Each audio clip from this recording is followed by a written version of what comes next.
Brak! Suara terjatuh karena terhenti mendadak.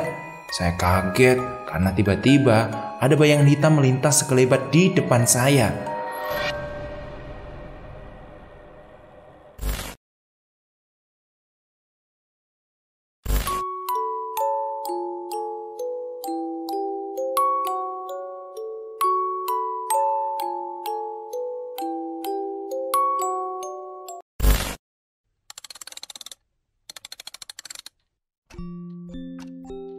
Pendakian Gunung Arjuno. Ini part terakhir. Ditulis oleh Ed Wahyu _subuh. Teman-teman yang belum nonton video part pertamanya, tonton ya. Kita lanjut ke ceritanya. Aduh, sakit cuk, sakit. Teriak Mamat saat itu. Nah, syukur. Salah sendiri, jalan beleleng, gak mau lihat jalan. Ketawaku sambil menertawakan Mamat saat itu. Opo iki? Apa ini ya? Tai ya? Kotoran manusia ini, Mat. Gila baunya. Kata Mamat sambil diusapkan tangannya ke tanganku.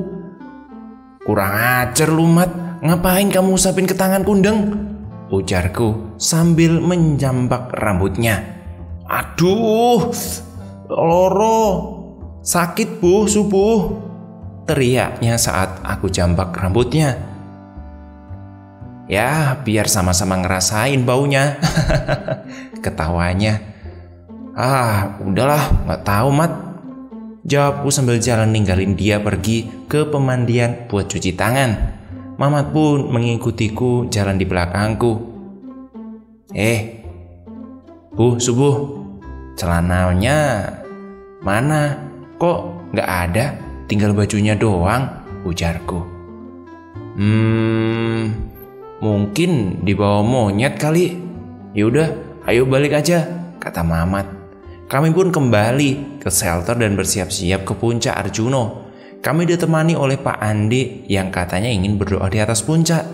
Kami membawa beberapa makanan dan air. Persiapan pun selesai dan dari Mahkota Romo kami memulai perjalanan kami menuju ke Candi Spilar. Kami menaiki tangga-tangga yang sebelumnya kami duduk-duduk di tempat ini. Candi Spilar ini dikawal oleh 9 arca yang menggambarkan raksasa yang sedang mengawal Pandawa. Suasananya angker dan amat sangat menyeramkan. Kami berjalan meniti jalan setapak demi setapak yang dikelilingi patung-patung buto. Katanya sih di Spilar ini ada juga terdapat pasar setannya atau pasar dia yang lebih tepatnya. Seperti yang ada di Gunung Lawu itu atau di Gunung Bermabu juga ada. Merinding bayanginnya pas aku lewat. Wajah patungnya nggak santai cuy. Sesekali saya melihat lebih menyebalkan. Semuanya kayak mau ngajak tawuran.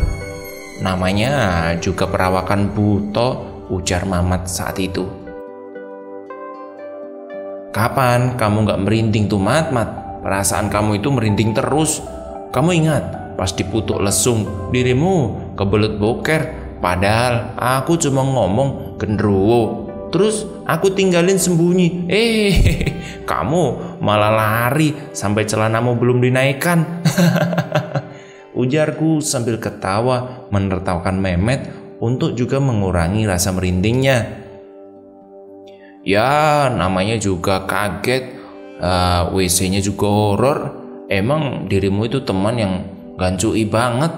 Celanaku belum aku naikin, tapi kan aku pakai sarung, Bu. Jawab Mamat sambil nonjok lenganku. Kemudian kami pun melanjutkan perjalanan menuju arah kanan menelusuri satu bukit sampailah di Candi Wesi. Katanya sih dulu semasa Bung Karno masih muda dan belum menjadi Presiden Republik Indonesia, beliau sering ke Candi Wesi ini. Di sini bisa dilihat 3 arca Pandawa. Dahulunya terdapat 5 buah patung. Namun patung Nakula dan Sadewa telah hilang dicuri. Di sebelah kiri bangunan Candi Spilar bisa dilihat sebuah kuburan yang menurut cerita merupakan tempat moksanya Eyang Semar. Pada bulan Suro, tempat ini banyak didatangi oleh para pengikut aliran kejawen untuk memohon doa bagi keselamatan hidupnya. Kami pun break sebentar, beberapa menit di sini, kemudian lanjut jalan menuju Candi Manunggalis Suci. Candi ini hanyalah sebuah batu yang ditata seperti pondasi yang di atasnya terletak sebuah marmer. Dan di sebuah marmer itu tertulis huruf Jawa dan di bawahnya lagi tertulis Suro Diro Jaya Diningrat Lebur Dining Pangastuti, yang artinya kejahatan pasti kalah oleh kebaikan. Dan di bawah tulisan ini tersebutlah nama Maha Resi Agung Prawira Harjana. Katanya sih dia ini adalah pengikut setia Bung Karno. Dari Candi Manunggaling Suci kita berjalan ke arah kiri mendaki Bukit Terjal di atas pohon-pohon pinus. Dengan menyusuri penggunungan bukit ini, jalan setapak berada di pinggir jurang dalam yang berbatuan. Dan tentu deru angin kencang serta kabut yang sering muncul menambah seram suasana di sini.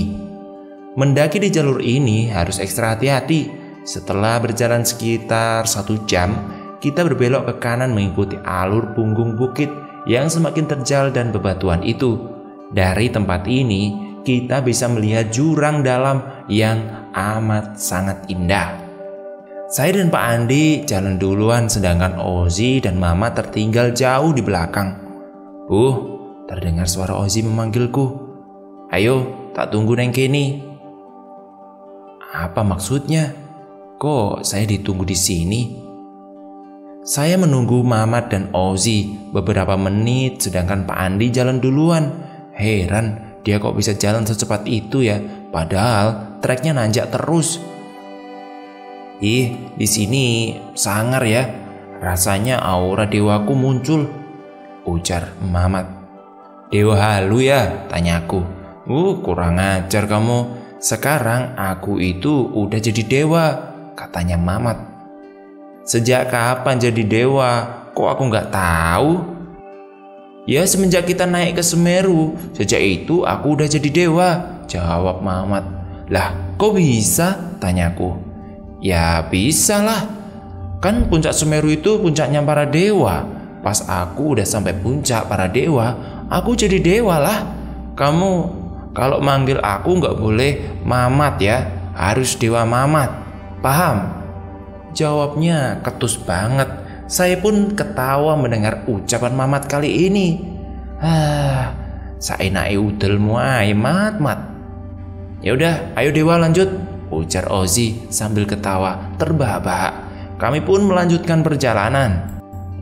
Dengan berjalan sekitar 2 jam menelusuri bukit yang berbatuan, kita akan sampai pada pertemuan 2 buah punggung bukit. Kemudian kita menyusuri lereng jurang yang mengitari puncak Arjuna. Kurang lebih 1,5 jam kemudian, dengan mengitari puncak Arjuna yang banyak batu besarnya itu, selanjutnya kami harus menempuh padang rumput yang banyak ditumbuhi bunga edelweiss. Saya dan Mama jalan sambil makan nyemilin daun catiki yang masih muda tentunya. Udah kayak embek aja kita ya.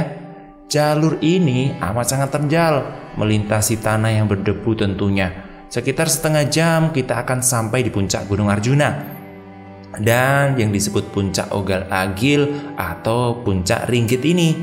Sebelumnya kita harus melewati batu-batuan yang berserakan. Para berziarah membangun undak-undakan yang tersusun dari batu-batu andesit yang ditata rapi untuk melangkah ke puncak Gunung Arjuna. Sampailah kami di puncak. Pak Andi berdoa, kami pun mulai menggalai di puncak. 1 jaman kita berada di sini. Kita turun kembali ke shelter. Mamat sama Pak Andi udah ngacir duluan. Saya sama Ozi tertinggal jauh di belakang. Jam sudah menunjukkan jam 4. Kami sampai di Alas Lali Jiwo, hutan angker yang menurut ahli spiritual, daerah ini banyak dihuni oleh para jin. Menurut kepercayaan setempat, orang yang mempunyai niat jahat jika melewati daerah tersebut akan tersesat atau lupa diri. Di hutan ini juga kadang terdengar suara gamelan Jawa. Bayangin aja, sekarang kalian ada di sana dan mendengarkan gamelan Jawa.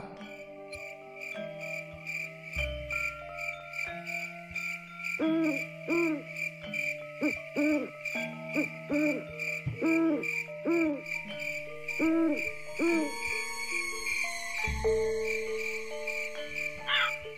ngeri ya. Katanya sih kalau kita dengerin suara gamelan Jawa, berarti penghuni sini sedang mengunduh mantu. Jika kita melewati tempat ini dan mendengar gamelan Jawa, sebaiknya jangan melanjutkan perjalanan karena bisa tersesat. Sampai di alas Tali Jiwo, saya merinding tiba-tiba. Kabut perlahan-lahan turun. Ya ampun, makin serem aja nih hutan. Bulu kuduku meradang. Kami mempercepat langkah kami menyusul Mamat dan Pak Andi. Kami akhirnya sampai di shelter, kemudian istirahat sejenak, lalu packing. Habis sholat maghrib, kami akhirnya turun. Kami sempat ditahan sama Pak Andi dan temannya, dan juga ibu yang ada di sana. Tapi karena Ozi harus segera kembali ke Semarang, dan Mamat juga harus kerja, kami pun memutuskan untuk pulang hari itu juga. Jalan malam hari melewati situs-situs itu rasanya tegang melulu. Apalagi pas lewat Pondok Rahayu yang angkernya Masya Allah, spot jantungan pokoknya. Si Mamat yang penakut ini gak mau jalan baris, dia maunya jalan jejeran. Kalaupun baris dia minta di tengah, gak mau di depan atau di belakang. Blak! Suara terjatuh karena terhenti mendadak. Saya kaget karena tiba-tiba ada bayangan hitam melintas sekelebat di depan saya. "Gak apa-apa bu, gak apa-apa kamu?" tanya Ozi. "Iya gak apa-apa. Itu tadi apa ya Zi?" tanya aku. "Udah gak apa-apa. Mereka baik kok, gak ganggu kita. Mereka cuma ngawasin kita." "Kalian lihat apa sih?" tanya Mamat yang gak tahu apa-apa. "Udah ayo jalan," kata Ozi. Kami pun lanjut jalan sampai di petilasan Eyang Semar. Kami bertemu orang kurang lebih 5 sedang berada di dalam shelter. Kami pun gabung numpang istirahat dalam mereka. Kami kira mereka pendaki yang mau naik ke atas. Ternyata mereka itu peziarah yang sedang nyepi di sini juga. Mereka memberi kami makanan. Setelah beberapa menit kami di sini, kami akhirnya pamit lanjut jalan lagi. Sampai di pos 2, ya Allah, makin merinding aja. Bau dupa amat sangat menyengat. Ketika di pertengahan antara pos 2 dan pos 1, saat melewati Candi Kursi, Ozi gak kuat jalan. Dia tiba-tiba lemes. Katanya tasnya semakin lama semakin berat. Kami pun break di area kebun kopi. Saya dan Ozi pun tukeran tas. Dia bawa tas saya yang lebih ringan. Dan ternyata benar, tasnya Ozi makin lama semakin berat. Kami break lagi di dekatnya Goa Antaboga. Kami duduk berdoa membaca ayat-ayat yang kami bisa, dan tasnya Ozi pun kembali normal seperti biasa. Aneh sih. Sesampainya di base camp, kami numpang nginap di sini, dan keesok paginya kami akhirnya pulang. Sampai di kosan ada yang aneh. Celana yang kupakai tiba-tiba ada di jemuran. Entah itu celanaku atau celana temanku. Kok mirip dengan punyaku? Saya nggak berani ngecek, akhirnya saya biarkan aja. Akhirnya sampai 3 hari, tiba-tiba hilang sendiri. Pas saya pulang ke rumah kos, yang saya buang juga tiba-tiba ada di dalam lemari. Dan yang lebih kagetnya, masih kotor, bekas tanah yang masih menempel.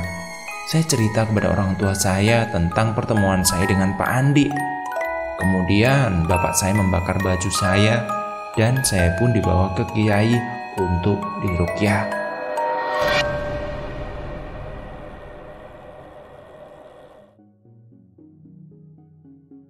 Perkenalkan, saya Wahyu Subuh, penulis cerita Gerbang Gaib pendakian di Gunung Arjuno. Terima kasih buat pendengar Untung Direkam yang sudah mendengarkan cerita saya. Saya suka mendaki sejak saya masih kelas 3 SD, tapi mulai aktif itu waktu saya SMA.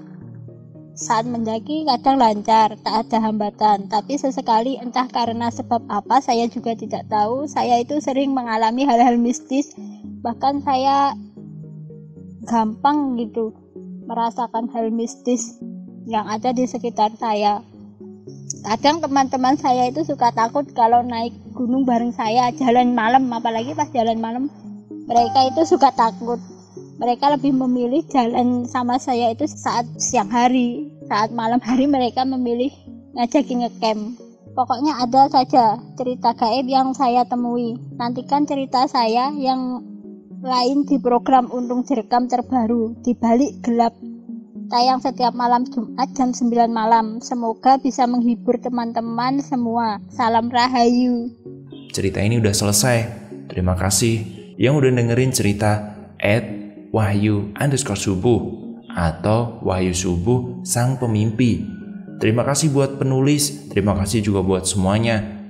Kita lanjut ke cerita lainnya. Jangan lupa komentar di kolom komentar. Sisipkan asal kota kalian. Terima kasih, sampai jumpa.